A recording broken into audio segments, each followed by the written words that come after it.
No ano de 1665, a peste bubônica que arrasava a Inglaterra finalmente chegava em Cambridge. A universidade, que hoje é a segunda mais antiga ainda em funcionamento na Inglaterra e teve como alunos algumas das pessoas mais brilhantes da Terra, obrigou Isaac Newton a se isolar na sua fazenda em Lincolnshire. Isolado, ele continuou seus estudos em matemática e iniciou seus estudos em mecânica. Em 1666, Newton voltou para Cambridge, mas acabou tendo que se isolar novamente por causa da peste. Talvez esse período tenha sido um dos mais importantes para o início da formalização da sua teoria mecânica. Em 1687, a humanidade vivenciou talvez o que tenha sido o maior salto na produção de conhecimento da história. Estava formado o primeiro trabalho a alcançar a condição de ciência teórica e empírica como conhecemos hoje. Era finalmente publicada sua obra Philosophiae Naturalis Principia Mathematica, ou para os mais íntimos, o Principia. O meu nome é Pedro Lose e bem-vindos ao curso de Física Básica do Ciência Todo Dia.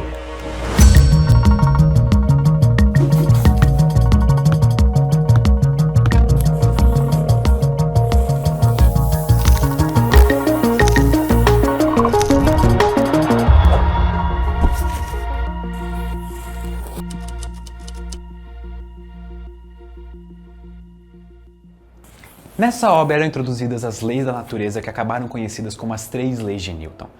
Elas foram os temas dos últimos 3 vídeos desse capítulo, mas mesmo assim vale a pena recapitular. A primeira lei de Newton, também conhecida como a lei da inércia, nos diz que todo corpo permanece em seu estado de repouso ou de movimento uniforme em linha reta, ao menos que sofra alguma força que o obrigue a mudar de estado.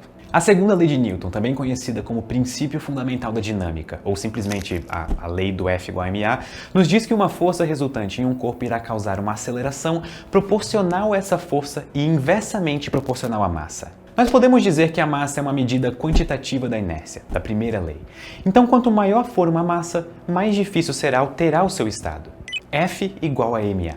E finalmente nós temos a terceira lei de Newton, que diz que se um objeto exerce uma força em outro, o outro vai exercer uma força de mesma intensidade, mas em sentido oposto no primeiro.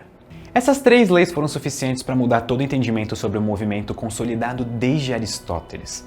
Até então, havia o entendimento de que os objetos se moviam devido ao seu lugar natural, baseados na noção dos 4 elementos: terra, água, ar e fogo. E além disso, para um objeto continuar se movendo, ele precisaria constantemente estar sofrendo a ação de uma força. Dentro dessa visão aristotélica havia uma física terrestre e uma física celeste, na qual os astros eram esferas perfeitas e imutáveis. Mesmo Newton, no começo dos seus estudos sobre mecânica, acreditava que existia uma força interna que mantinha os objetos se movendo.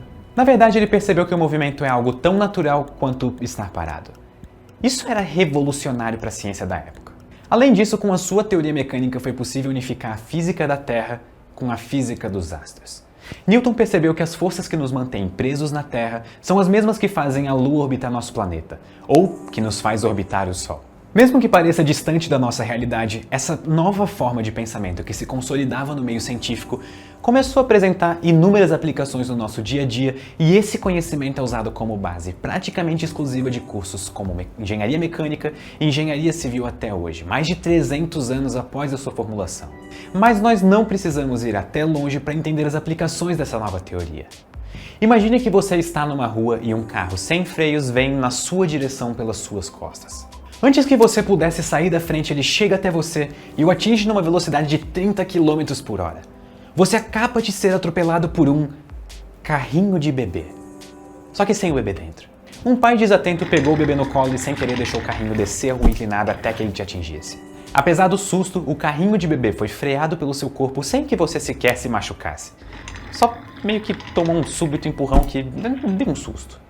Agora, se você estava na sua mente imaginando um carro de verdade com os mesmos 30 km por hora colidindo contra você, você certamente imaginou que o estrago seria maior. Mas por que haveria uma diferença tão grande entre esses 2 objetos, mesmo que eles te atingissem com a mesma velocidade?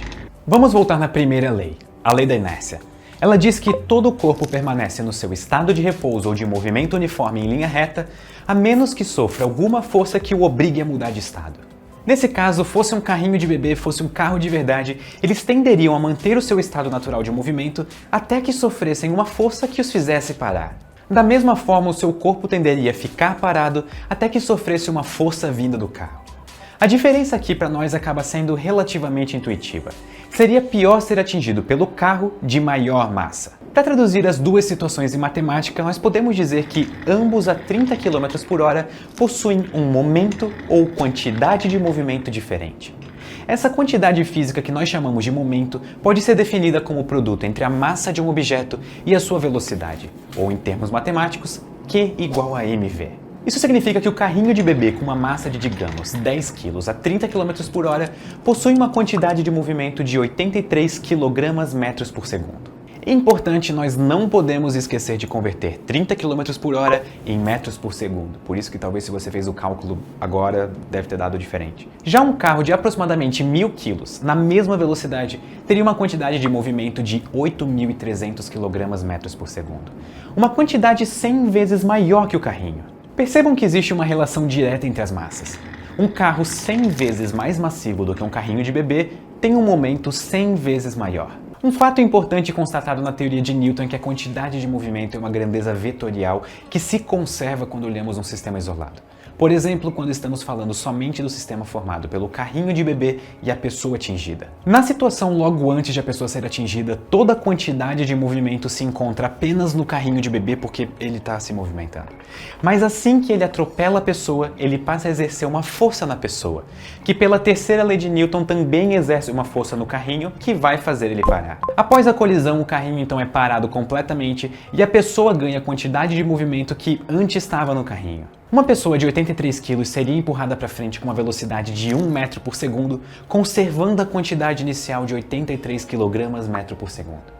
Se nós olharmos a situação em termos da segunda lei de Newton, podemos deduzir um importante teorema. De maneira simplificada, nós podemos reescrever F igual a ma, trocando a aceleração pela variação da velocidade em relação ao tempo.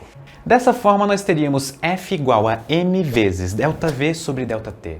De outra forma, passando o termo da variação temporal para o lado da força, na equação nós teríamos F vezes ΔT igual a m vezes ΔV. Nós já conhecemos o produto entre massa e velocidade, então m vezes ΔV pode ser dito como uma variação da quantidade de movimento. Lembre-se, ΔQ igual a m vezes ΔV. Essa variação na quantidade de movimento se relaciona com a força que um objeto sofre durante um intervalo de tempo. Em outras palavras, para frear o carrinho de bebê naquela primeira situação, seria necessária uma pequena força no intervalo de tempo. Já para frear um carro de verdade na mesma velocidade, seria necessário que nós fizéssemos uma força bem maior no mesmo intervalo de tempo ou que fizéssemos a mesma força no intervalo de tempo bem maior. Dando um exemplo com números, para frear o carrinho de bebê no intervalo de apenas 1 segundo, nós precisaríamos exercer uma força de 83 newtons, o equivalente a segurar um haltere de mais ou menos 8,3 kg. Só que para frear o carro também com 1 segundo, nós teríamos que fazer uma força de 8.300 newtons. Como provavelmente você não tem essa força, nada contra, a alternativa seria não frear o carro em 1 segundo, mas sim aumentar o seu tempo disponível para freá-lo. Em 10 segundos seria necessária uma força de 830 newtons, que já se torna bem mais fácil, considerando que essa força é equivalente ao peso de uma pessoa de 83 kg. Mas tudo bem, eu sei que pensar com colisão de carros já não parece uma boa ideia. Nós podemos ver outras colisões mais simples, em bolinhas de metal enfileiradas, num brinquedo que não à toa acabou ganhando o nome de pêndulo de Newton. As bolinhas têm o mesmo tamanho e a mesma massa. O pêndulo de Newton nos permite, além de observar a conservação de energia, verificar a conservação de momento. Primeiro nós puxamos a bolinha e, em seguida, a soltamos. Essa bolinha então colide na bolinha seguinte, que transfere o seu momento para a bolinha seguinte, que também transfere o seu momento para a bolinha seguinte, que também transfere o seu momento para a bolinha seguinte, que por sua vez não tem para onde transferir o seu momento e acaba saindo com a mesma velocidade que a primeira bolinha chegou ao tocar na seguinte. Se nós seguramos duas bolinhas e soltamos simultaneamente, vão sair duas bolinhas do outro lado, com a mesma velocidade das duas ao atingir as demais. Soltando 3 bolinhas acontece o mesmo. A quantidade de movimento vai se conservar sempre junto com a energia. O entendimento do mundo a partir da teoria mecânica de Newton não serve somente para colisões, apesar de ter uma grande aplicabilidade nessa área. Nós sabemos que batidas de trânsito causam uma súbita variação da quantidade de movimento de todo o veículo e quem está dentro de um carro acaba sofrendo forças muito grandes, capazes de ferir gravemente qualquer passageiro. Entendendo que é possível minimizar essa força sofrida, diluindo ela no tempo com dispositivos como cinto de segurança e airbag, nós podemos salvar milhares de vidas no trânsito por ano. Mas para além disso, isso, é com esses princípios que somos capazes de mandar foguetes para fora da Terra. Um foguete prestes a ser lançado está com seu tanque de combustível cheio. Ele está parado com uma quantidade de movimento nula. Mas assim que o seu combustível começa a ser ejetado para baixo, o foguete começa a sofrer uma força para cima, que impulsiona ele. A quantidade de movimento do combustível ejetado, somada à quantidade de movimento ganha pelo foguete, continua nula, pelo princípio de conservação dessa propriedade. Então o foguete acaba ejetando vapor de água proveniente da queima de hidrogênio numa velocidade simplesmente incrível. Ele finalmente é propulsionado para cima e mais uma vez nós podemos alcançar os astros usando a mesma física aqui da Terra, com uma revolução conceitual que acabou com mais de 1000 anos do pensamento aristotélico de que os astros eram perfeitos, imutáveis e talvez inalcançáveis. E esse capítulo ainda não acabou, nós ainda temos mais um vídeo nele. Não esqueça de se inscrever no canal, clique em gostei e eu espero vocês no próximo vídeo que deve estar aqui. Até já!